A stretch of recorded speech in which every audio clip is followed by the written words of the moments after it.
Seja muito bem-vindo, a gente começa mais uma edição do Ceará em Pauta aqui pela sua Sertão TV. Na edição de hoje, em decorrência da pandemia, a gente segue convidando e entrevistando as pessoas via ferramenta virtual.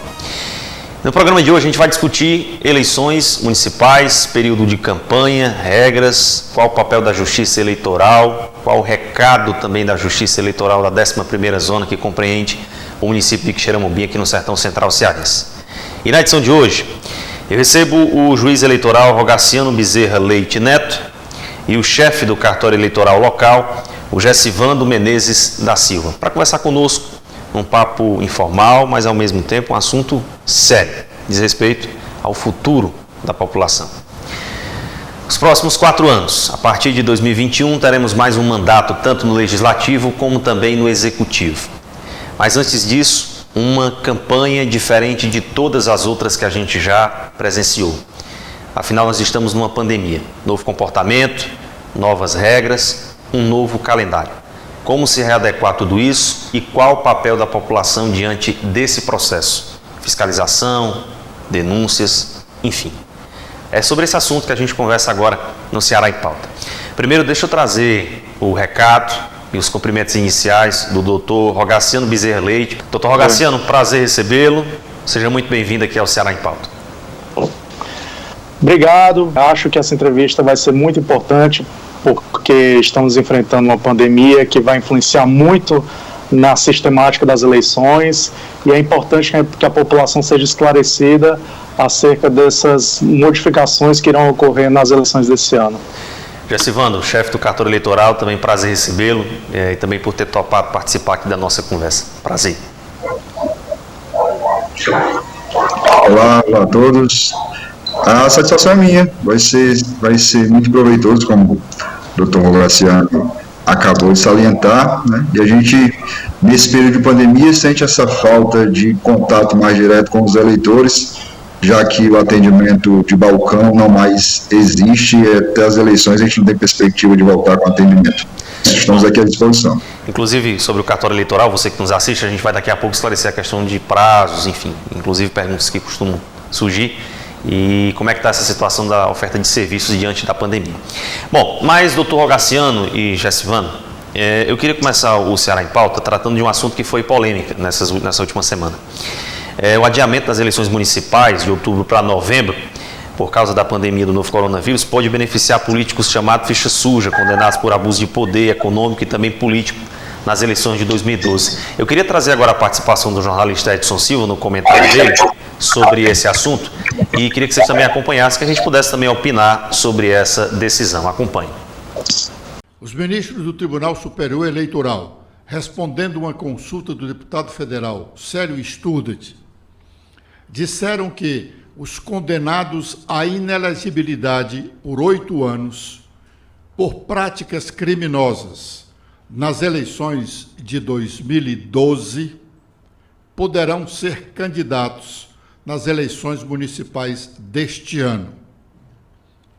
O entendimento de algumas pessoas é de que esses condenados não poderiam ser candidatos em razão de o cumprimento da pena só acontecer no dia 7 de outubro.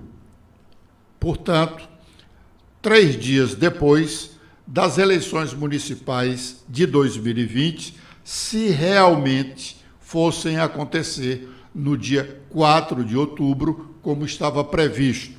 Mas elas foram adiadas para o dia 15 de novembro, em razão da pandemia do coronavírus. Realmente, o condenado não deve cumprir um dia sequer a mais da pena a que foi estipulada para ele. Se termina no dia 7 de outubro e as eleições só vão acontecer no dia 15 de novembro, eles estão aptos a ser candidatos. Eles não têm culpa de as eleições terem sido adiadas. Ademais, essa discussão é sem significativo. O que poderia se estar discutindo neste momento era uma pena maior para quem comete crime eleitoral ou de improbidade administrativa. Esses políticos deveriam ser condenados ao mesmo tempo que um condenado por um crime, outro aqui no Brasil, que pode chegar até 40 anos de prisão, deveriam passar pelo menos este tempo inelegível, já que no país nós não temos prisão perpétua, porque, de fato, eles deviam ser alijados no todo da política brasileira. Obrigado, Edson, pela participação. Doutor Rogaciano, eu queria, sobre esse comentário do Edson, dessa questão do adiamento do calendário eleitoral e, de certo modo, beneficiando também os políticos que foram condenados. Qual a opinião do senhor com relação a esse assunto? O senhor também considera, de certo modo, imoral, vamos dizer assim, o fato de, por uma questão de uma pandemia, de um calendário, a gente acabar tendo candidaturas que eram para ter sido impedidas esse ano, mas em decorrência do calendário não foram? Bem, é uma questão controversa, certo? Inclusive no Tribunal Superior Eleitoral ela foi uma decisão dividida, certo? Mas o que a maioria do Tribunal Superior Eleitoral entendeu em relação a isso foi que seria necessário você não pode estender a punição para além de 8 anos sem previsão legal, certo? O direito punitivo, né, o direito sancionador, ele não pode ser interpretado em desfavor de quem é punido de forma aleatória. Seria uma extensão arbitrária de uma punição. Então, por um fato aleatório, realmente causa indignação em determinados setores da população, mas por um fato aleatório, que foi a pandemia, esse prazo de 8 anos, ele foi ultrapassado. Então, esses candidatos ficha suja teriam as condições políticas de realmente se candidatar, mas só se refere aos fatos ocorridos em 2012. Os candidatos punidos com isso em 2014, 2016, 2018, continuam sem poder se candidatar a essas eleições. Doutor Rogaciano, quando a gente fala ficha suja, o que é que a população pode entender por ficha suja? É aquele candidato, pretenso candidato, que realmente já foi condenado pela justiça? É basicamente isso? São diversas possibilidades para um candidato se tornar um ficha suja, né? Uma delas seria uma condenação em segunda instância por improbidade administrativa, ou então uma condenação em segunda instância na esfera criminal. São diversas as possibilidades, né? Mas o que a legislação eleitoral faz um contrabalanço é de estabelecer um período de 8 anos, que serviria a uma extensão de 2 pleitos eleitorais, de modo a também não restringir de forma excessiva os direitos políticos das pessoas, porque poderia haver uma restrição excessiva, né? Então, o legislador eleitoral ele considerou razoável que esses candidatos só pudessem se candidatar 8 anos após o cumprimento de determinada sanção. Então, e ainda há quem considere apesar branda, da controvérsia dentro do tribunal, houve realmente uma votação dividida, mas a maioria entendeu, seguindo o voto do ministro Alexandre de Moraes, de que o fato de a eleição ter sido adiada para novembro poderia liberar a candidatura dessas pessoas que tiveram essas restrições no ano de 2012. Você não tem mas lembrando que em 2014, 2016, 2018 continua tudo vigente, certo? As punições ainda correm. O senhor não tem conhecimento de nenhum político da zona eleitoral que o senhor agora que tenha passado por essa situação? Não, né? Não. Já que a gente está falando aqui... Não vejo nenhuma situação que, a princípio, né, ainda estamos no período de convenções, de que algum candidato pudesse se encontrar nessa situação na região. Mas vamos aguardar. Poderemos ver isso depois. Doutor Rogaciano e Gessivando, como é que vocês estão agora com...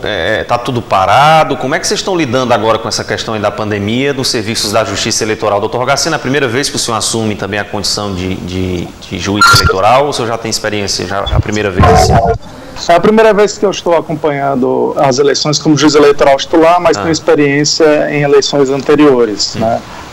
no município de Boa Viagem, no município de Madalena, e realmente essas eleições elas são excepcionais e inéditas, mas elas nesse aspecto dos cuidados que teremos que ter nos procedimentos. Devemos esclarecer a população no sentido de que nós não estamos parados, né? Todos os serviços eleitorais estão acontecendo. As eleições elas não acontecem somente na data das eleições, do pleito, né? Elas têm uma série de preparações procedimentais. Estamos agora no período de convenções, a propaganda eleitoral vai começar no dia 27, o final das inscrições dos registros de candidatura ocorrerá no dia 26, e nós não paramos nem um segundo nessa pandemia. Estamos resolvendo todas essas questões procedimentais e jurídicas à distância, virtualmente, e a Justiça não parou nem por um dia. Bom, agora deixa eu aproveitar aqui que o Gessivando está com a gente também. Gessivando, eu tenho recebido, por exemplo, algumas perguntas das pessoas: ainda é possível transferir título? Ainda é possível tirar título? Como é que estão os serviços do cartório eleitoral? Está tudo de forma digital? Como é que vocês estão trabalhando? E o que é que ainda pode ser feito nesse período ou mais nada? Pronto.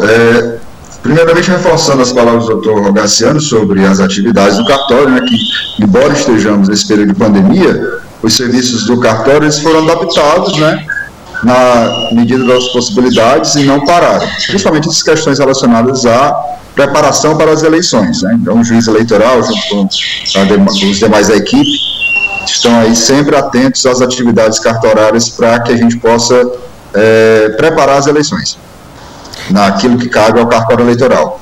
Quanto a essa questão específica, nós também somos bastante demandados via contatos do cartório, e o eleitor ele deve ficar alerta de que não há mais possibilidade, no mês que estamos, de se fazer um alistamento que seja uma revisão, que poderia servir para corrigir dados de um título, ou até mesmo mudar de local de votação, de sessão, e também uma transferência. Não é mais possível. Isso desde 6 de maio deste ano eleitoral, já previsto em calendário, mesmo antes da mudança da data das eleições, esse prazo já tinha se esgotado.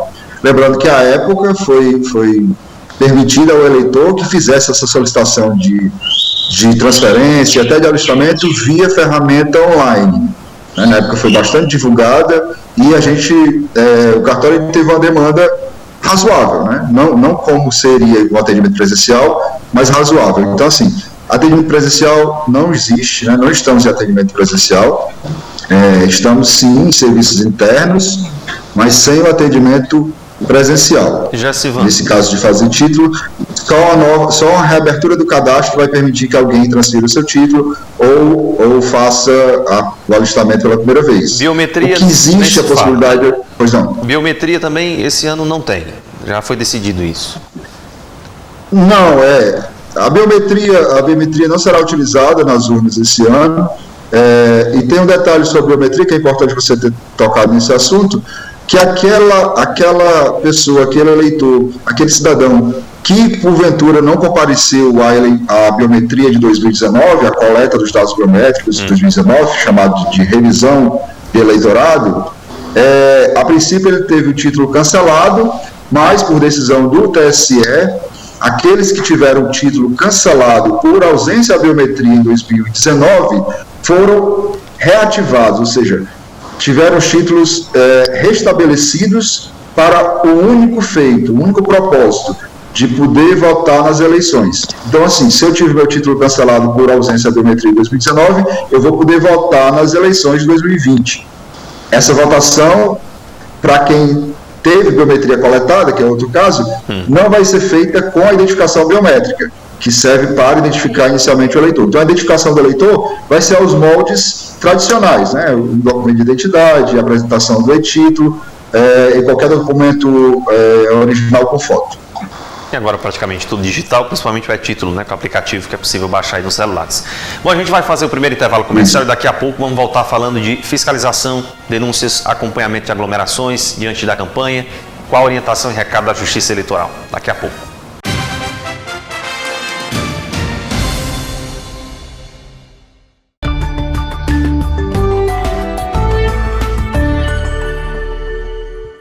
A Sertão TV chegou para alegrar a nossa gente. Oi pessoal, eu sou Mila Torres e também estou ligada na programação da Sertão TV. É todo o Nordeste ligado nas coisas da nossa gente, pelas lentes da primeira HD TV do Sertão Central. Se ligue no canal 180, se ligue na Sertão TV, feita para você. Vamos contar nosso Ceará para todo o Nordeste. Sertão TV, feita para você.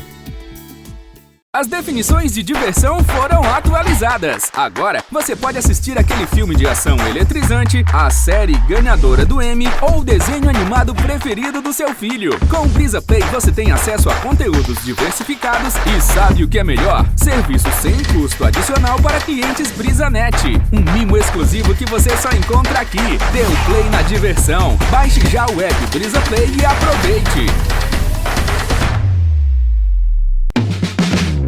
Fazer nutrição em Quixeramobim com aulas práticas em laboratórios modernos já é uma realidade. Agora, uma das profissões mais desejadas do Brasil também está ao seu alcance. Faça direito na Unopar, Polo Quixeramobim. O curso foi autorizado pelo MEC com nota 4 numa escala de 1 a 5. O MEC já aprovou. Agora é a sua vez. Novo curso de Direito para você começar uma carreira de sucesso com a Unopar. Inscreva-se já e faça sua prova online. vestibulares.com.br/Unopar. Unopar Polo Quixeramobim.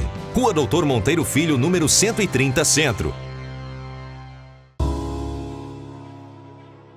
Higienização dos calçados. Medição de temperatura, higienização das mãos, entregas de EPIs, treinamento de conscientização, organização do acesso biométrico. Esta é a Canudos FM 106,7, emissora pertencente à Fundação Canudos, integrante do Sistema Maior de Comunicação. Canudos FM, a que fica. Quer confiança em comprar carnes e frios com a qualidade e o melhor preço da cidade? Se liga na dica! Tem festival de carnes toda quarta e quinta no Supermercado JV. Você não vai perder essa, né? Aproveite sempre as melhores ofertas. Pensou em carnes? Vem pro Supermercado JV, uma economia para você.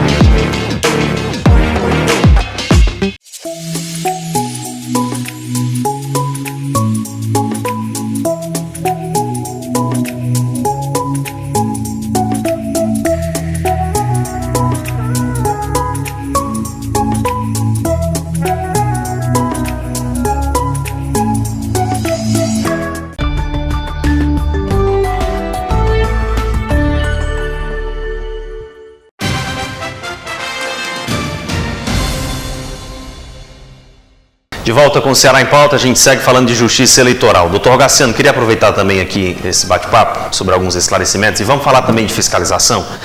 Muitos candidatos, principalmente na zona rural dos municípios, costumam descumprir algumas medidas, porque geralmente a fiscalização lá demora um pouco mais, até pela questão da distância, pelo acesso às ferramentas como internet, telefone, enfim. Como é que vocês, enquanto justiça eleitoral, vão lidar com essa fiscalização? E qual é o papel da população, principalmente diante dessa situação de saúde? Evitar aglomeração, evitar reuniões. Qual o papel da justiça eleitoral e também do eleitor nesse processo? Certo. A princípio, eu entendo que a democracia é o princípio que estrutura o Estado brasileiro e qualquer violação desse princípio democrático, ela é muito grave. Então, assim, eu entendo que a fiscalização de irregularidades de propaganda eleitoral, de irregularidades que aconteçam durante a eleição é uma prioridade da Justiça Eleitoral. Então nós teremos todo um aparato de fiscalização que procurará estabelecer a regularidade das eleições. Teremos o aplicativo do sistema Pardal, que poderá disponibilizar que a população ofereça denúncias de irregularidades, e haverá o formulário eletrônico do TRE, no próprio site do TRE, onde isso poderá também ser formalizado, certo? Teremos equipes que poderão se deslocar aos locais, e as ações jurídicas tomadas pelo Ministério Público ou pelo Judiciário serão rígidas nesse sentido.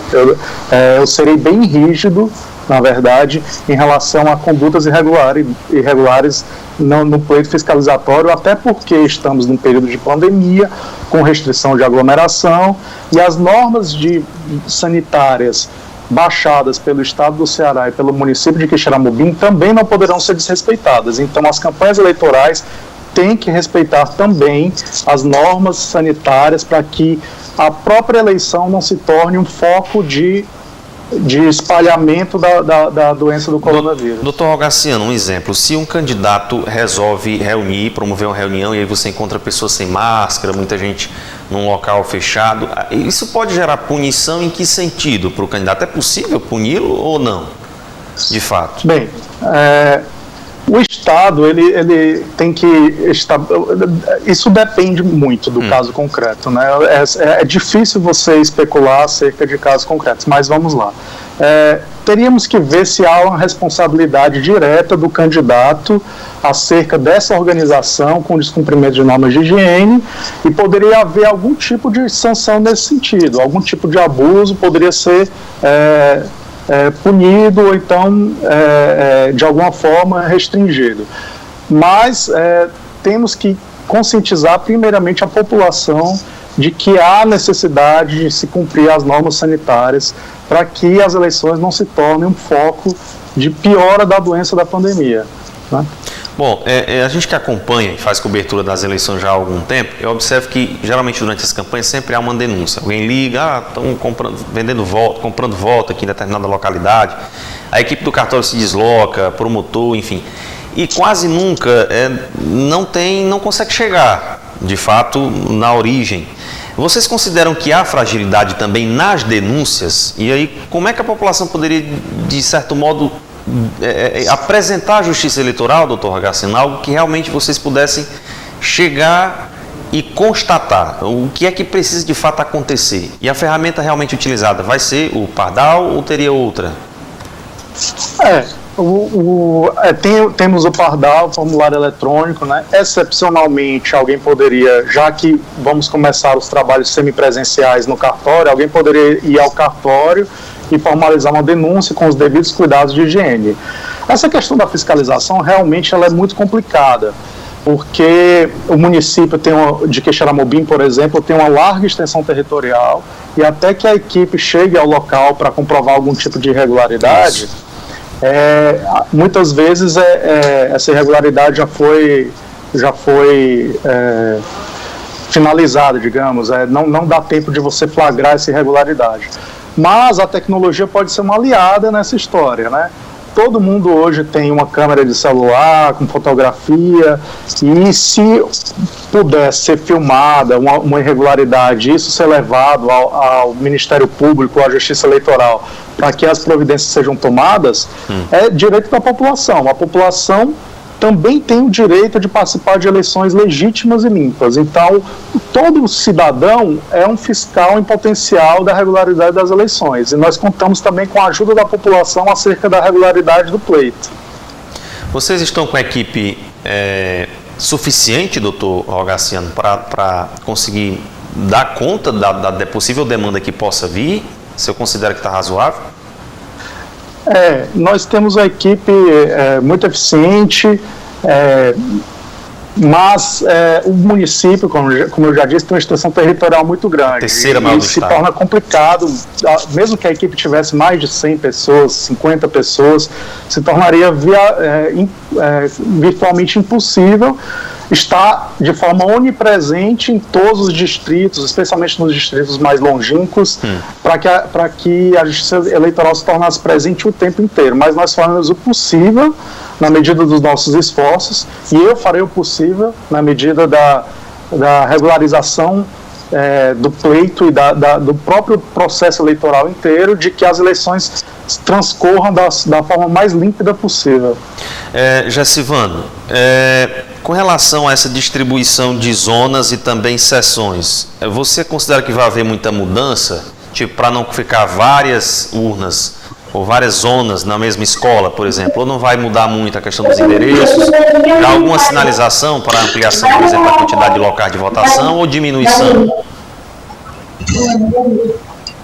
Locais de votação, já tivemos publicados os locais de votação, o doutor Rogaciano já fez publicar o edital com os locais, são 89 locais.